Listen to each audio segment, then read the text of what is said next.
I'm just trying to do a quick follow up on this false Christian cults, and looking at the list. I think one of them Hebrew Israelites, and the other one listed is Torah observers. First off, if you talk to any of them, they go flat out tell you they're not even Christians, so they really shouldn't even be on that list if that's the list you're going to try to make and say Christianity is a cult. Any Hebrew Israelite and anyone who's just observing the Torah only, they're going to tell you, I'm not a Christian, because they're not going to hold that title of Christianity. They're just not going to do that. So that would eliminate them. You got your SDA, your Seventh-day Adventists. They worship on Saturdays, but they typically follow the traditional Christianity or Christian churches. Whatever Bibles they use. I'm sure there's a lot of different ones within their church, but those would be your more traditional style churches. They just worship on Saturday, is what they do, and amongst other things, they got their own doctrine, their own layout. Jehovah's Witness, I've had plenty of them come to my house when we sit down and talk. They're pretty much big on, do I believe the earth is going to burn up or be destroyed? They don't even believe that Yahushua HaMashiach, or what people say Jesus Christ, they don't even believe he was Yahweh, or God manifested in the flesh. They do believe he holds a significant importance, but they don't even believe that he was God in flesh. And they've got so many other things going on, which is absolutely ridiculous. A lot of scriptures removed from there. They got their own Bible with New World Translation, and there's all kind of scriptures that have been removed or deleted or whatever. It's a mess. Then you've got your Mormons. Their doctrine just goes way out in left field. They got a lot of stuff going on with gold tablets and dark skin. They're cursed, but the brighter your skin is a blessing. It's crazy. Wouldn't fool with them as well. So that's just a quick touch. There's so much with all of them. We've got to be very careful, when it comes to all of these. And there's so many other religions out there.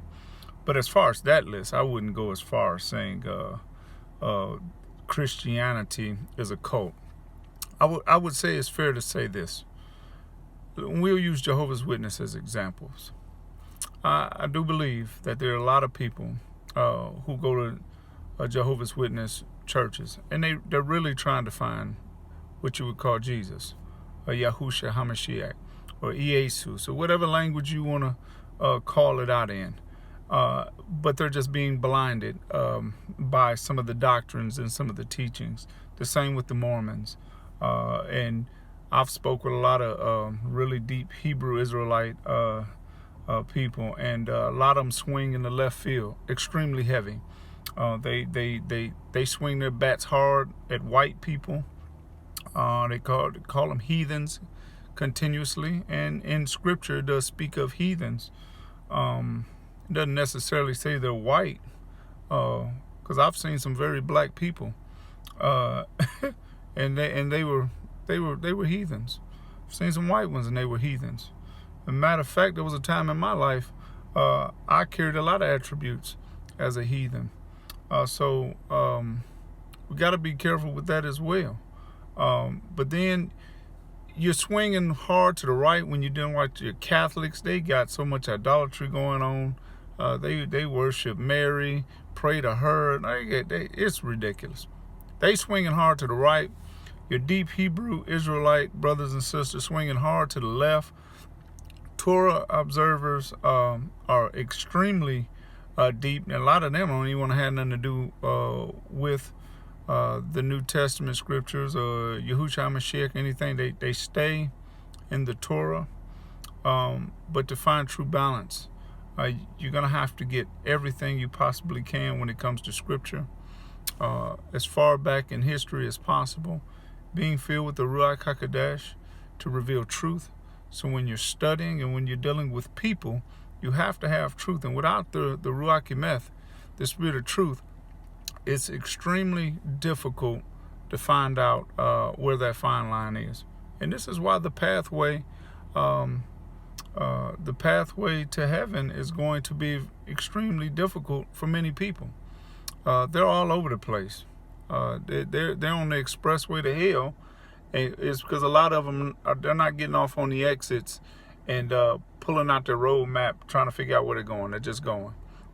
But I wouldn't go as far as saying Christianity itself is a cult. That word was used 3 times within Scripture, and it wasn't really used in a good way. They were basically just saying these were people that were followers of the Messiah, followers of Christ, followers of Mashiach. But Scriptures in 1 Peter, it says to be holy, to be ye holy in all manner of conversation. It says, be ye holy, for I am holy. And if you're not following a doctrine or a teaching or anything that's going to develop holiness in your life, you're missing the mark at some point. We got to understand that this thing goes beyond the color of your skin. It goes beyond the grade of your hair. It goes beyond the language at which you speak. I've had a lot of conversations. Sometimes I would type Yahweh in a text on Twitter or Instagram, and I would have people rebuking me, saying I spelt it wrong. And Yahweh himself changed the communication language on the Tower of Babel to confuse people. And if Yahweh can change languages, then I can't restrict him that he can't understand what somebody over in China or in Russia is saying when they call his name. So I understand that there's power in the name, and I know that my Father has a name, Yahweh. But it may be pronounced or spelled slightly different to many people. But when it comes to the heart of man, he knows who's calling on him. So we have to be careful with how we're trying to reach out. If we keep throwing racial stones, if we keep balling scriptures up to bricks and slinging them across social media, instead of helping people, man, we're killing them. We're knocking them out. So we've got to do better as a chosen people to be able to take God's scripture, Yahuwah's scripture, whatever language you want to put it in, but we can't tie them to bricks and sling them around to people and start beating them up. We have a job to do, and that's to reach out, and that's to hold our hand out, to be example and to reach out for those that are lost. There are going to be many black people, many white people, Chinese people, Korean people, African people, Jewish people, whatever you want to call them. I don't care what color they are, yellow, green, back off in the deep woods, up on the highest skyscraper, all the way to Donald Trump himself. All you can do is try your best to reach out and help. Now, a lot of them, they just go burn in hell anyway. There's nothing you can really do about that. But we have to be a light, a salt to the world, and we have to reach out. And we can't do it by taking scripture, understanding scripture, taking it, wrapping it around a brick, and slinging it across Twitter, throwing it across YouTube, and knocking folks out with it. It's just not sufficient, and I cannot see Yahushua HaMashiach doing it. Yeah, he flipped some tables and chairs in the temple because people was in there trying to make a profit and doing these things within his Father's place. But he said, get angry and sin not. So we have to set a better example what we're posting and what we're doing. My black people, I know we get angry. I understand that the whites had slavery going on, but as a people, you have to get better. And this is still happening. We know racism is out there, and I think it's absolutely ridiculous, but it's not going to change. So don't let what other people do to you make you stoop to their level and make you talk on their level, but allow the Spirit of Yahweh to determine how you communicate with people across social platforms, because that's the only way we're going to be able to reach out and make an impact before this inevitable end time that's upon us. Shalom.